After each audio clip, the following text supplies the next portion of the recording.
I did it. I achieved every content creator's dream. I had one of my videos go viral.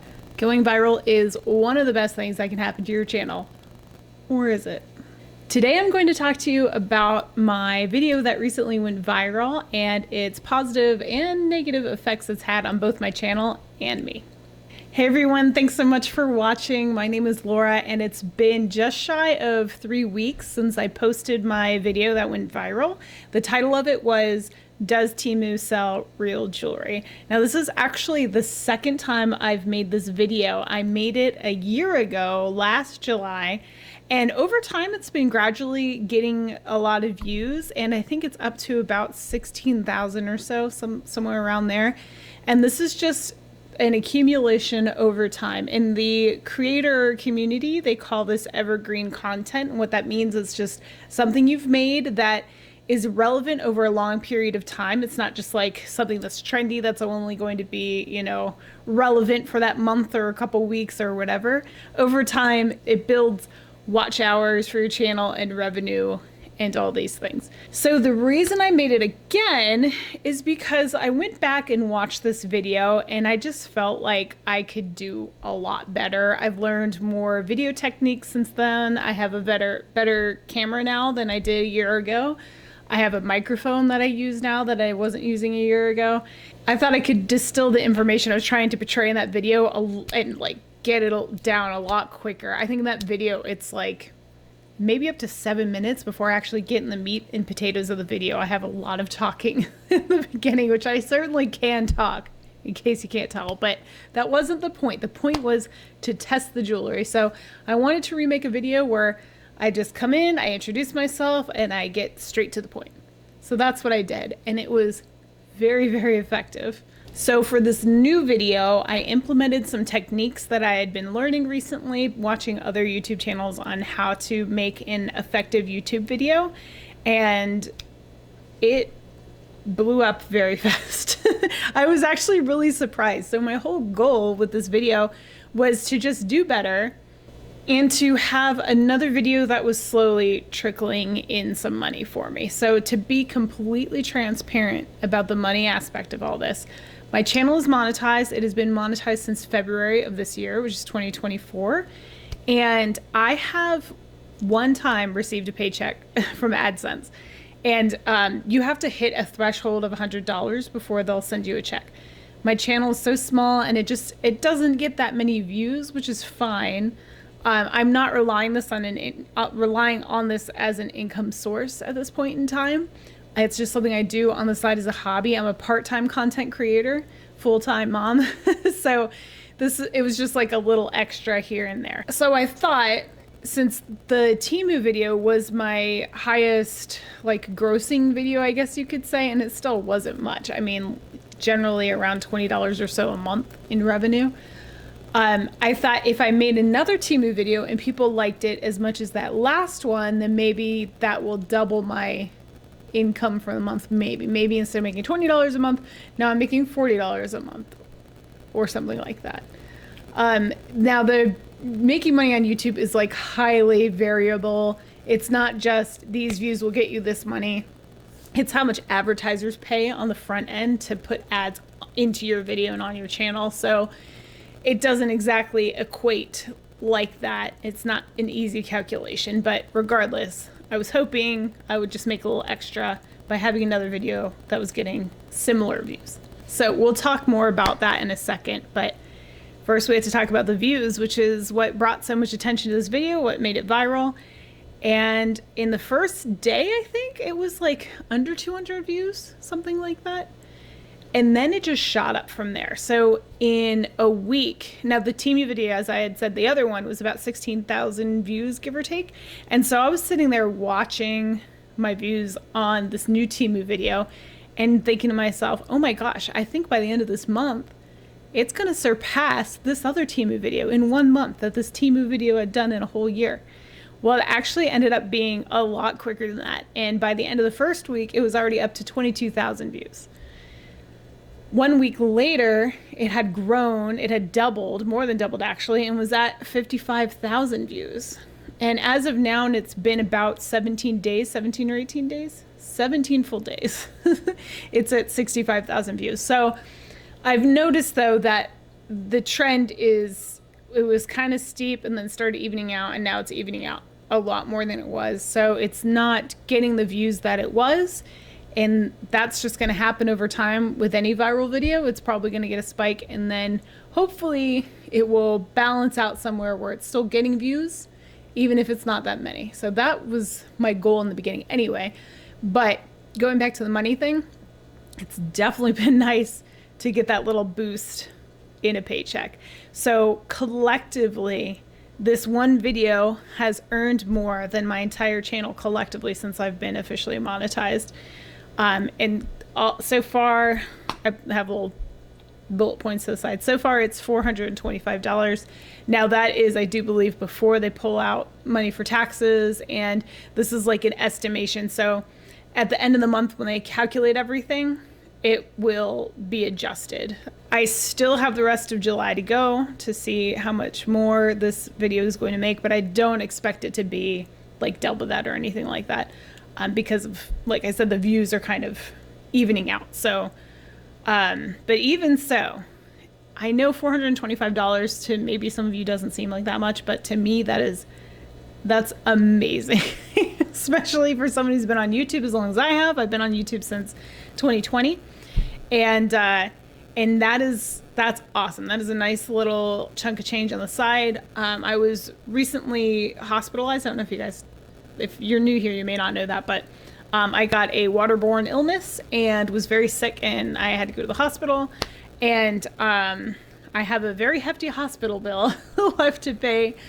And that, even if this doesn't go towards that necessarily, like this is a week and a half worth of groceries for my family. Maybe not quite. We have a big family and 3 hungry boys, but and if not, it's like, you know, maybe a little extra activity or something that we can treat the boys to that we wouldn't have been able to otherwise. So it's just, it's nice. It's really nice. It's really welcome. It's such a blessing for us. So I'm very, very, very thankful for it.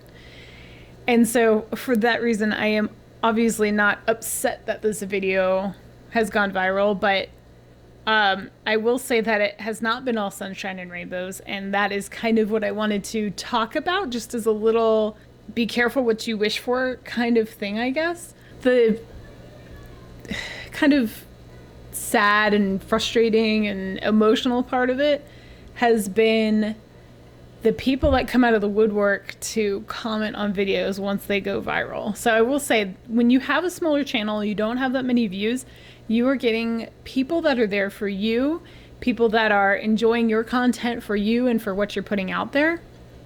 And that's a really, really cool thing. That should not be underestimated. In fact, I've been watching recently some videos, and I will even say specifically Rally Roots was one I watched recently, where they're talking about the more your viewership goes up, kind of the less happy he's been making videos as of late. Now, there's a lot of factors that go into it, but I really do believe that the smaller your audience, to a degree, the more fulfilling it is, because you're touching more people on a personal level. It's like if you go to a party with like a ton of people and try to have a conversation with everyone versus an intimate gathering when you guys are all kind of hanging out at one table together and can have a conversation going and everybody's heard and things like that. So I guess in a way, having all these voices come into the room all of a sudden was just overwhelming, and not all the guests weren't welcome, let's say. So I had my regular people at first all coming in, you know, the people that support the channel, and thank you guys so much, by the way, come in and comment on the video and tell me like, oh, this is a really nice video, and, you know, just very complimentary, and, you know, I just had nice things to say, as they usually do, even just a little comment. I have one viewer that just says hi, and even that's just sweet, and I appreciate that.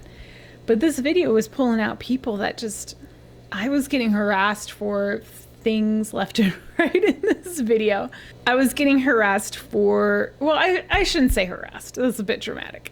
I was getting called out, let's say, for ruining my jewelry because I cut up a ring in this video, if you didn't see it.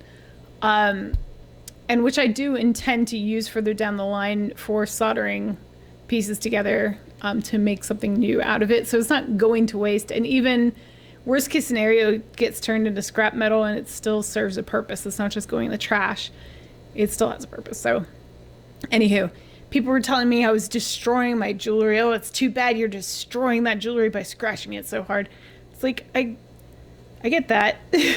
But like, this is my jewelry to do with as I please. So you can get mad at me all you want, but like, why? Why waste the energy in getting upset about it and then telling me about it? Like, I am keeping it, like, I'm wearing it right now. I've got one of the moissanite rings that I got because I'm not going to just trash this thing when I'm done with it, you know? Like, I'm still going to get use out of this ring.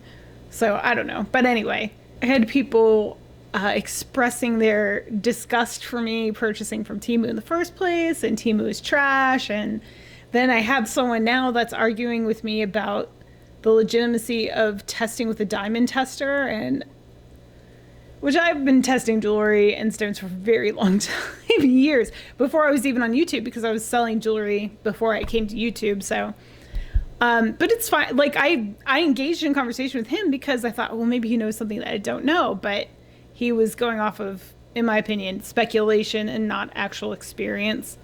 But whatever, that's fine. Everybody's entitled to their opinion. The point being, a lot of negativity came out of it. And that is something that I will say, if you are a content creator and you're looking for something to go viral, be sure you have a thick enough skin to handle the outcome of that, because people are nasty on the internet. They are mean. And they are what some people call, if you've ever heard this term, keyboard courage. They get keyboard courage. It's the people that will say horrible things to you behind the keyboard, but they would never do it in person. So all the rude people aside, there's another problem now that I have with going viral. And that is, I have gained a ton of new followers. Last time I checked, it was 586 new followers just from this video. So if you go into your analytics on YouTube, you can see, if you go to analytics for specific videos, you can see how many watch hours you have from this video, views, blah, blah, blah. And there's also a count for how many people have subscribed to you from that specific video. So I'm at 586 as of about an hour ago, before I started recording this. And so you may think this is a fantastic thing. That's a lot of new subs. And yes, I welcome you all with open arms. However, this is why it's potentially a problem. I am not necessarily a video that exclusively buys things from Temu. I am not the Temu haul channel. And so if these subscribers are subscribing because they're expecting more like Temu specific content, for example, they might get disappointed when the next video I put out is about my fish, or about my crochet, or about my garden, whatever it may be. I am a lady with a lot of hobbies, y'all. And when I make videos, they are generally either reflecting my hobbies, or they're just videos that I think would be interesting, that I feel are interesting enough topics to be put out on the internet. Like the Temu thing, for example. Do I make a habit of buying jewelry and testing it just for funsies? Not necessarily. I'll do it every now and again because I think it's fun, and I love jewelry, and I love to play with jewelry, and I love testing jewelry. I think it's cool. But that's not what my entire channel is about. And this is a problem because with all these new subscribers, and I'm not that big of a channel, y'all. I'm like almost at 3,000. Almost. So over 500 is a substantial portion of my viewers. And what YouTube does now, the way the algorithm works, at least the best to my understanding, is it will push these new videos out that I put out to my viewers. If my viewers aren't clicking on them, that tells YouTube, like, hey, don't suggest this to anybody else, okay? The people following her don't even like it, so we're not going to go show these new people over here because they're not going to feel it either. So let's just pretend that didn't happen, and let's try this other YouTuber over here. So it has the potential to wreck this channel, really, as far as like growing goes. And so I'm very concerned about that. Is that for sure going to be what happens? No, there's no way to predict the future. And the algorithm's always changing its formulas and how it serves people that want to consume content and how it serves the content creators. So there's really no way to know, but it has the potential to not ultimately be a good thing at all, really. But I guess we'll just have to wait and see on that. That said, maybe it's not going to be a horrible thing at all. Maybe there are a ton of people in that 586 that actually do appreciate this random content that I throw out on my channel weekly, and who likes me. And in fact, one of the people that commented on my video was just so complimentary. I've had a couple people say that they like me and they like my vibe. So nothing makes me happier than that, I don't think. Someone who's just like, I'm here because you're cool and I dig what you're doing. It doesn't matter specifically what content you put out, as long as like your personality's in it. I'm here for it. And in the creator content community, those subscribers are called your ride or die subscribers. The people that are just like here for it, whatever it may be. And if you're one of those subscribers, I just want to say that I love you and I truly appreciate you guys being here, hanging out with me, enjoying my videos, whatever it may be. Even if you're just here to see what art I'm making next, if you're here to see the fish, whatever. I appreciate you. So thank you so much. So what does all of this mean for future content that I'm going to create? Am I never going to do a Temu video? Is that all I'm going to do from now on? I don't want to be the Temu girl. But that said, I enjoyed making that video, and I can't ignore the fact that that video earned me a little bonus check, you know, and that that video grew my channel by 586 followers. Like, I can't ignore these things. And so, and I enjoyed making it. I really did. Actually had a lot of fun making that video. So it was actually really, I kind of did it on a whim, more or less. I thought maybe I'll do this again. And I thought, like I said, I was hoping to get like a little bit of that overtime, you know, viewership and monetization benefits and all that stuff. I didn't think this was going to happen. And so that said, I will probably do similar videos. In fact, I did actually order some things from Ollie or Ally, however you say it, Express. Because in the Temu video, a lot of people mentioned it, and I just put the feelers out like, hey, if I did one on this company, would you be interested in watching that? And people were like, yeah, I would definitely watch. So I'm probably going to do another one on that because I had to order something from that website anyway that I can only find at that website. So I grabbed a couple rings as well. So like that's something in the pipeline. I want to do Temu again, but with maybe some other items. A little teaser for you. But that's not going to be all this channel's about. I just can't sustain that for myself because I enjoy too many different things. In this channel, the motto is do more of what you love, and that for me spreads across multiple things. It's not just calling out companies on their crummy items that are worth buying. It's about art. It's about connecting with other people. It's about growing food sometimes, or like the foraging thing. And you know, there's just, they say if you want to grow on YouTube, you have to niche down. I can't do it. I'm trying it now on a completely different channel. If you guys are interested in going over there, that's Pleasant Dreams Crochet. That is just my crochet channel. That's all that's going to be over there. So I'm kind of experimenting.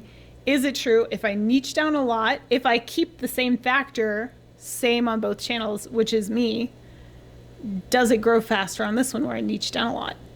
Or can I turn this channel into something that's pretty cool too without doing that? Because that is a very, very difficult thing to do on YouTube. And that is probably why it's 4 years into my YouTube journey, a little bit further than that now. And I haven't seen this explosion of growth because I can't just stick with one thing. We started with jewelry, we moved into stones, we went back to jewelry, we've thrown some art in the mix here and there, we've done some foraging, we've done some gardening.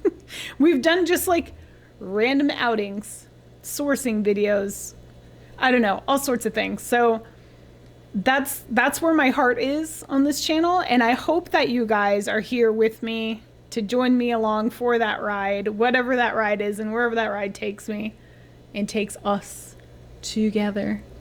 And that's all I can say about that. So I guess that's the end of this video. Thank you guys so much for watching. I don't know, hopefully you found this insightful or you got something out of it. But anyway, until next time, do more of what you love. And I hope to see you all on the next one. Bye.